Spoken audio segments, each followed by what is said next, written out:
You're listening to Latinx Therapy. The information shared in this podcast is not a substitute for seeking help from a licensed mental health professional and is not a substitute for psychological diagnoses or treatment. I'm your host, Adriana Alejandra Alejandre, licensed marriage and family therapist. Hello, everybody, and welcome back to another episode. I'm really excited to talk about this topic that I'm about to introduce because a lot of our Instagram followers have highly requested this since 2018, since we launched. And so we are finally here with our guest, Stephanie Del Chiaro. So let me go ahead and introduce you to her. Stephanie Del Chiaro is a bilingual Salvadorian American psychotherapist from San Francisco. She is a licensed marriage and family therapist who has been practicing for over a decade, providing services to youth and families in schools and now in private practice. Stephanie specializes in youth and families, trauma, and education. She has facilitated national trainings for educators and clinicians and has facilitated parenting workshops in partnership with organizations that serve youth and families, and also works through a social justice lens that welcomes traditional forms of healing. Welcome, Stephanie. Thank you so much for having me. We are so excited. The topic for today is working with undocumented youth. And so I think there's so many different avenues that we can take with this topic, but what you are all going to hear is kind of like an intro snippet because it is a multifaceted topic. All right, so let's go ahead and get started. So where in San Francisco are you located? I live over in the Sunset area, but I grew up in the Mission District in San Francisco. So predominantly Latino population in San Francisco Mission District, and it's a place that's really near and dear to my heart. Yeah. I've been up there. It's very busy up in San Francisco. It really is. And it's gotten only busier the last few years with a lot of new businesses and tech and all of that stuff coming up. Yeah. And I always tend to mention this because the way that we produce our episodes at Latinx Therapy can take a long time, but we are recording during the pandemic virtually. So Stephanie is physically over there in San Francisco and I am here in Burbank. Now, Stephanie, what has your experience been with undocumented youth? I have worked with undocumented youth and families in the educational setting primarily. So I've worked with middle school age students, high school age students, supporting families even with high school students going through the college application process and supporting students in figuring out, okay, this is my status and what are my options for school, career, and beyond. A lot of the work that I've done has really centered around how families can communicate better around what the undocumented status means for their children and how to continue to hold hope, no matter what your status is, to ensure that, our students are still pursuing their dreams. Yeah, absolutely. And I think over the course of the last few years, recent years, I think people have gained more awareness in terms of the need that undocumented youth have and the lack of laws that protect them. Mm-hmm. So thankfully, there's more advocates for undocumented youth and families and awareness because it's been so hard. I recall my friends from high school, that didn't find out until they were applying to college that they couldn't qualify for any financial aid. And some of them, like my friend Sara Salamanca, didn't even know any of this and created Dreamers Roadmap. So this is just a casual plug right here, Dreamers Roadmap. She created this nonprofit foundation to help youth, undocumented youth, find scholarships for their education. So it's a free app. Anyone can have access to it.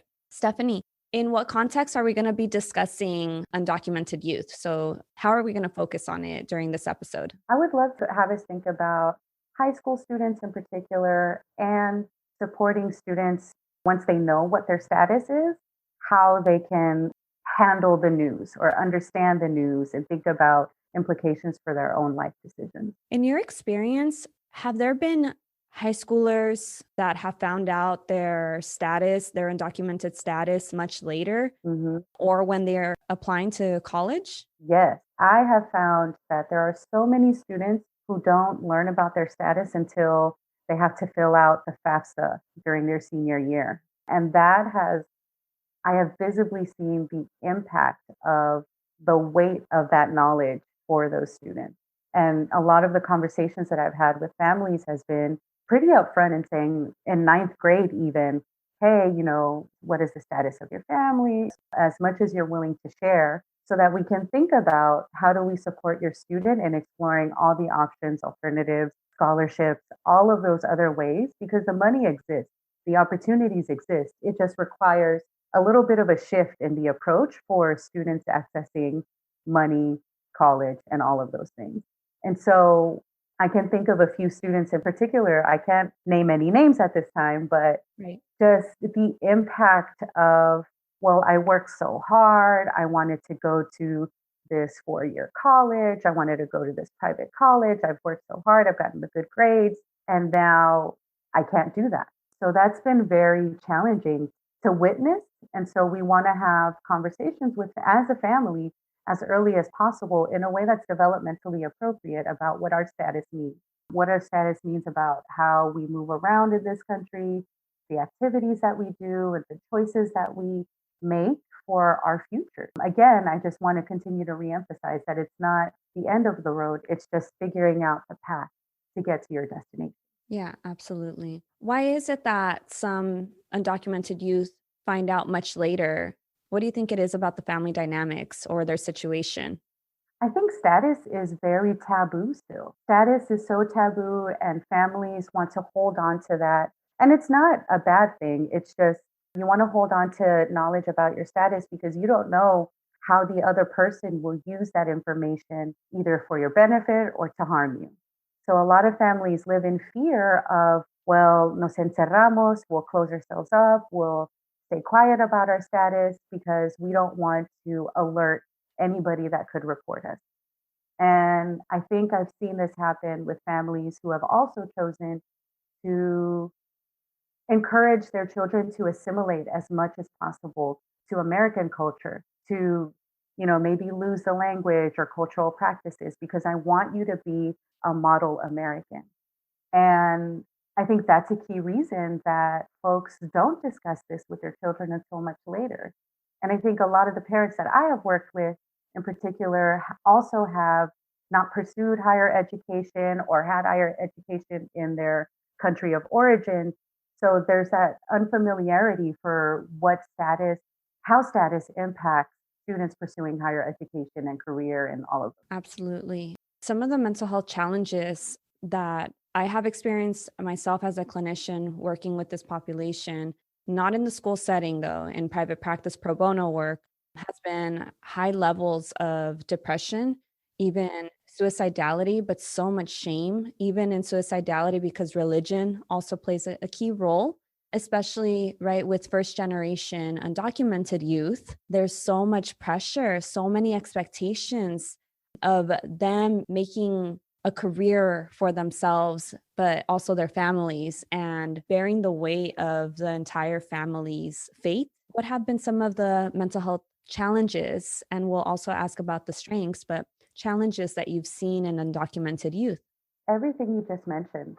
I think that being first generation, no sos ni de aquí ni de allá. You're not from here, you're not from there. So you're in this limbo. So even your identity is very much in question. Who am I? Where do I fit in? And when we have those questions around our identity, that can provoke a lot of feelings of acculturative stress, some depression, as you mentioned, anxiety.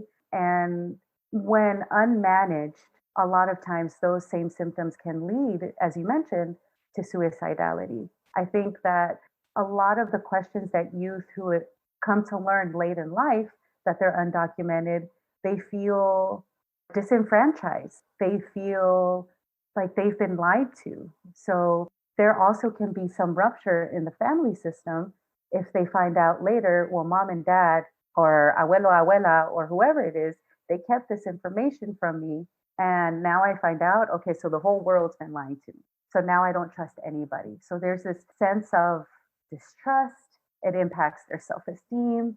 And then the ripple effect can go beyond that, right? So if I'm not feeling great about this news about myself that I just heard, I'm frustrated with my environment. Why am I even trying in school? So potentially the ramifications could be a student who was previously doing really well in school starts to do poorly, which then impacts colleges and all of those other aspects that they've been working so hard toward. And I think there can be a resentment towards the culture in some cases where, okay, now I know where my family comes from, I know my status, I'm here now, I don't have documentation. Well, let me, cultural erasure. Let me go down this road. Why do I even want to continue to engage with the culture that lied to me? So there's a lot of confusion, overwhelm that can happen for people who are experiencing, and I think that there is a way that you can come back from that. We can talk about that in a moment about how we come back from that strain, but basically, communication is key. And I think that there are a lot of topics in the Latino community, in the immigrants community, that we don't talk about.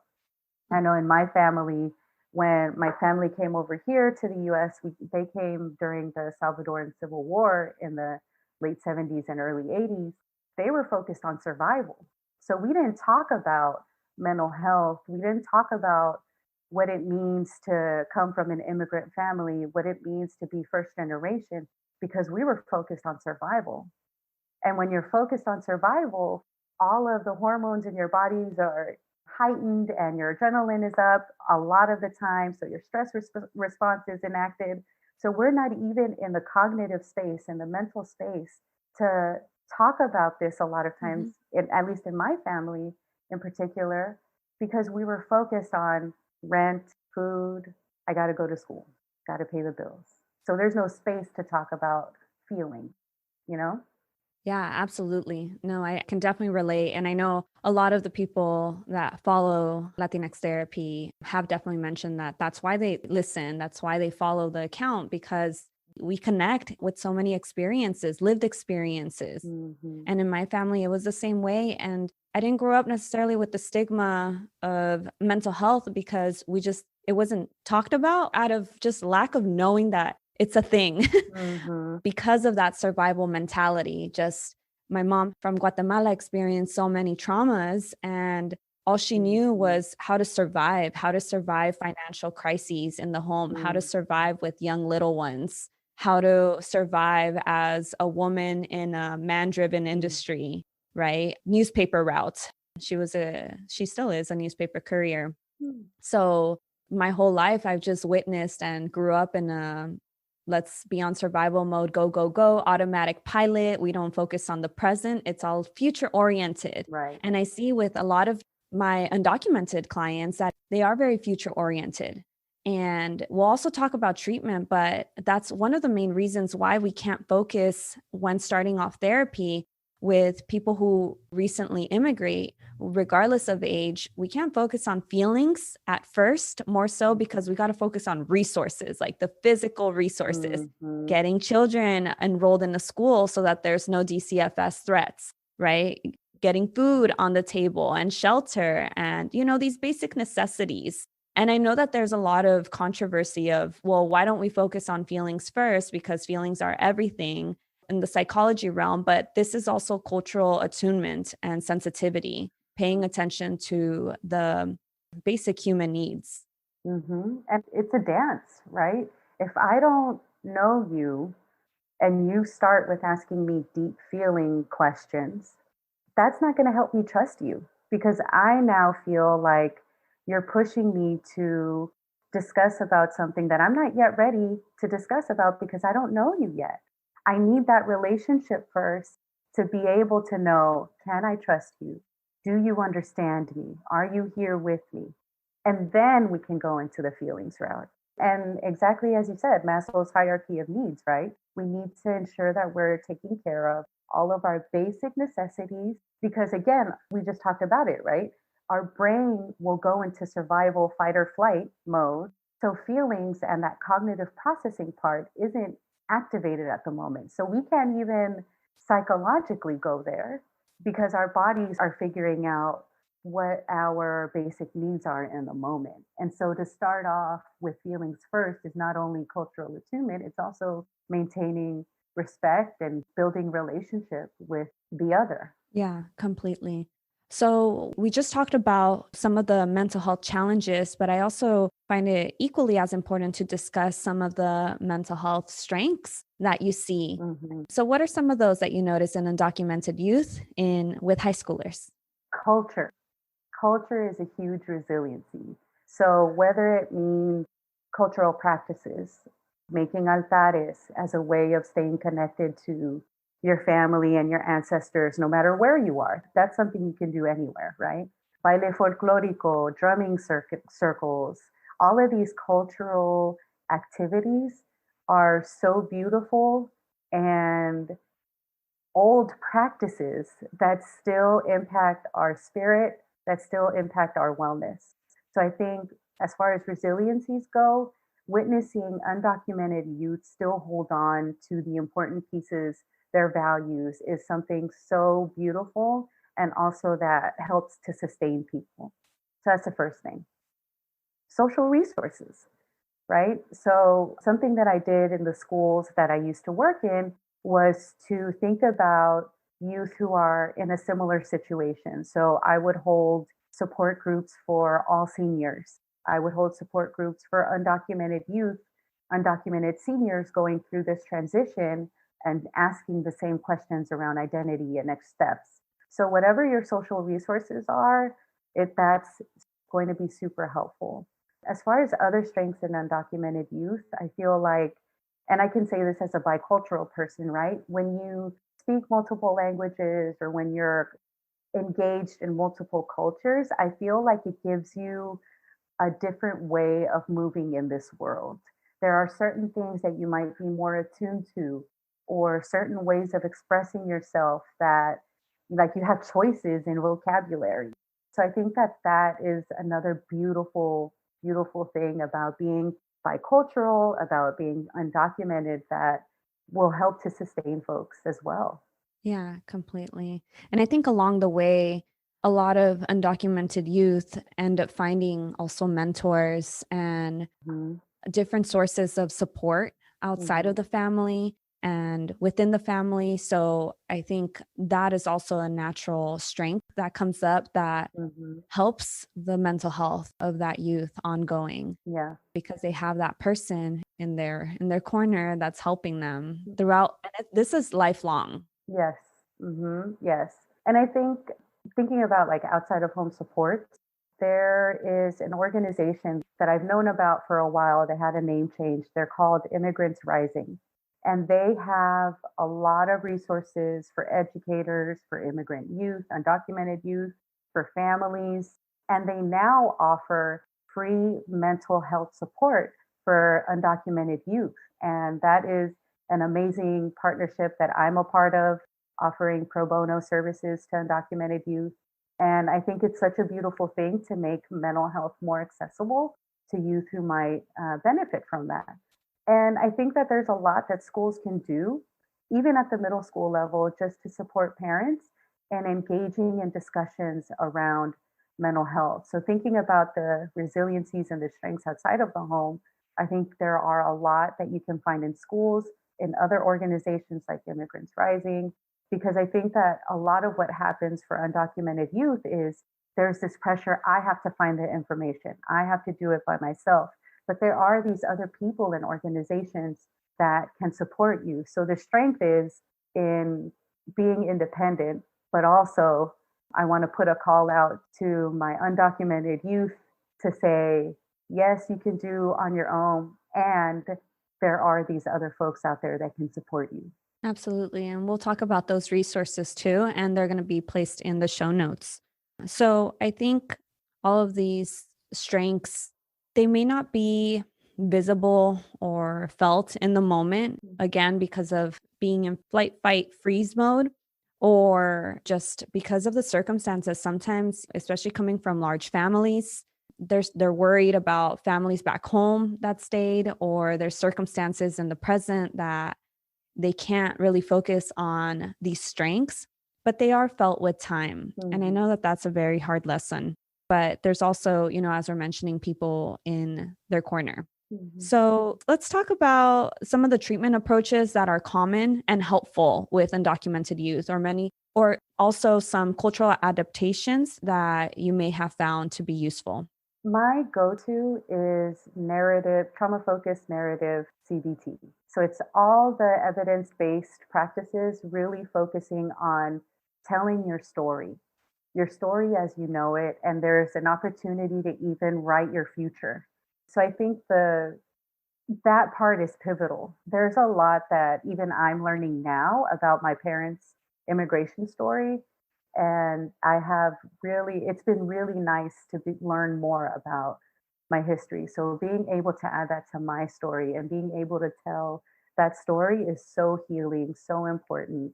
That's one treatment modality, and then just basic CBT, thinking about how thoughts, feelings, and emotions interact and impact our daily functioning, and kind of evaluating, is this thought helpful to me? Is this thought true? Is this thought, just doing the work to evaluate how we're thinking about the situations that we're finding ourselves in and being able to navigate different emotions as we are experiencing them.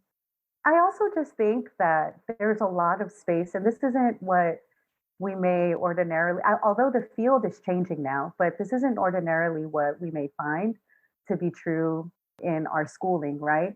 I didn't learn about how to incorporate cultural practices in therapy in my grad program, right? But that's something Right. that I just naturally started asking more questions about: what is your belief system? How do you practice whatever your beliefs are? Do you have any spiritual beliefs? All of those questions, infusing them as part of the storytelling process, as part of the processing, I think really helped to beef up the individual's resiliencies because it acknowledges the wholeness of that person.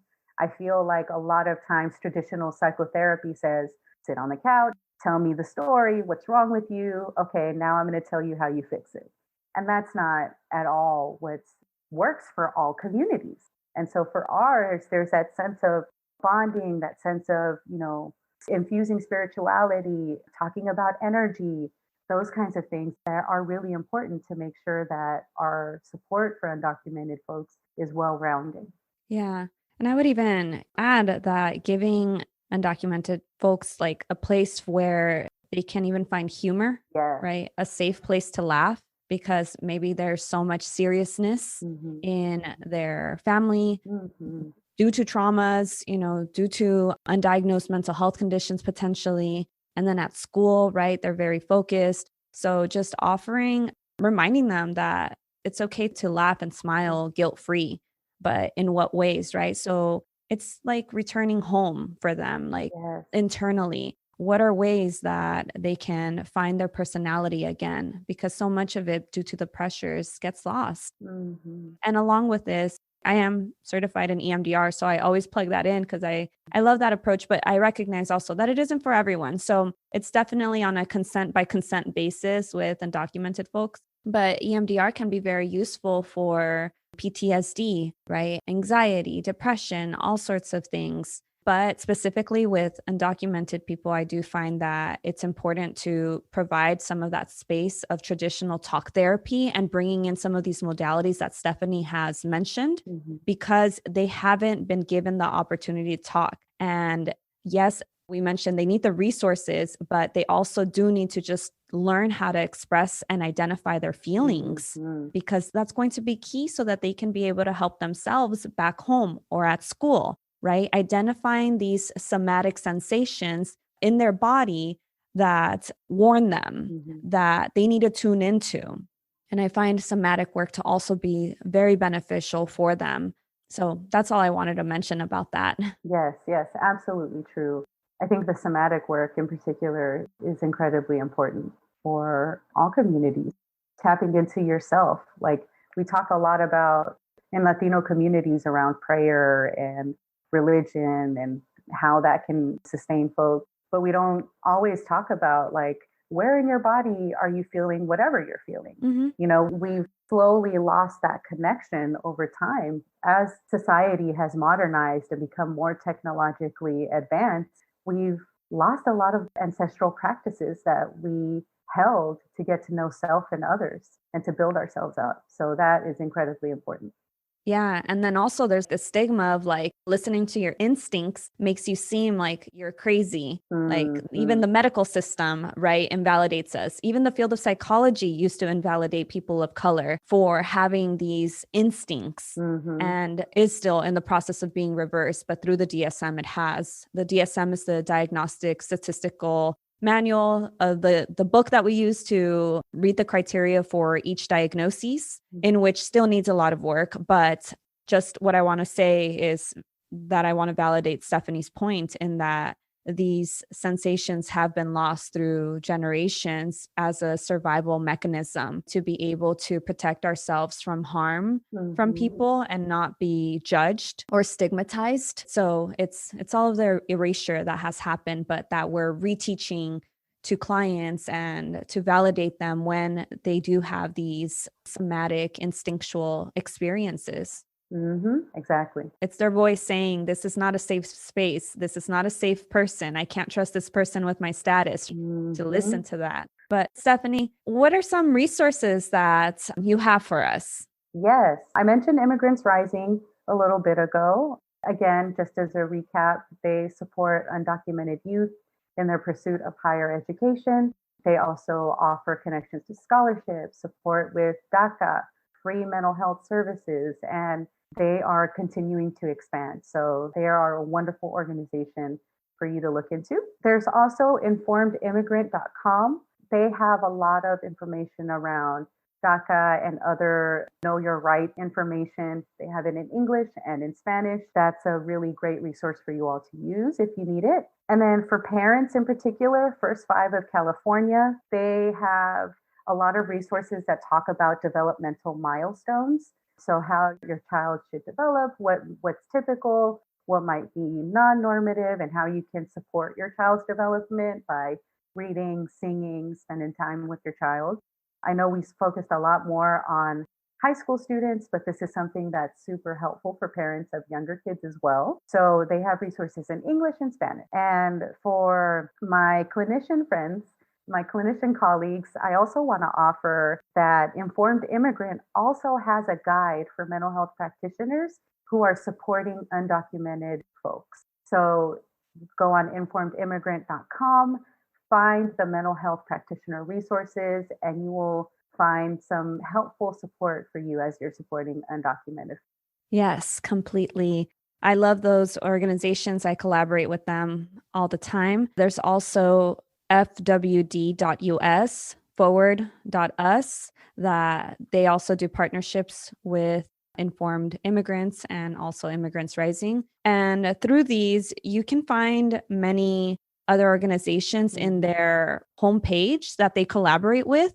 I wish that I can, you know what? I'm actually going to create a highlight on my Instagram on Latinx Therapy to just provide all of these because there's a long list. And some of these also provide stipends for rent, for COVID relief, right? Because undocumented folks have not qualified for that, unfortunately, in many states. Mhm. So I'll go ahead and do that. And I'll have that in the highlight section. And then I'll add it to the show notes when I have it done. But obviously, it's going to be continuous where I'll be adding. Thank you so much, Stephanie. Can you tell us where can people find you if they want to Yeah. reach out to you? Yes, you can find me on Instagram at SDC Therapy. So it's SD as in dog, C underscore therapy. You can find my website on there and other resources that I share regularly. Feel free to DM me if you have any questions or if you want to reach out. But I'm just so glad that we were able to have an opportunity to have this very important discussion. Absolutely. Thank you so much, Stephanie. And Stephanie's also in our directory. So we'll be linking her profile in the show notes as well. But I just want to thank you again for coming on. We are going to record this in Spanish. So stay tuned.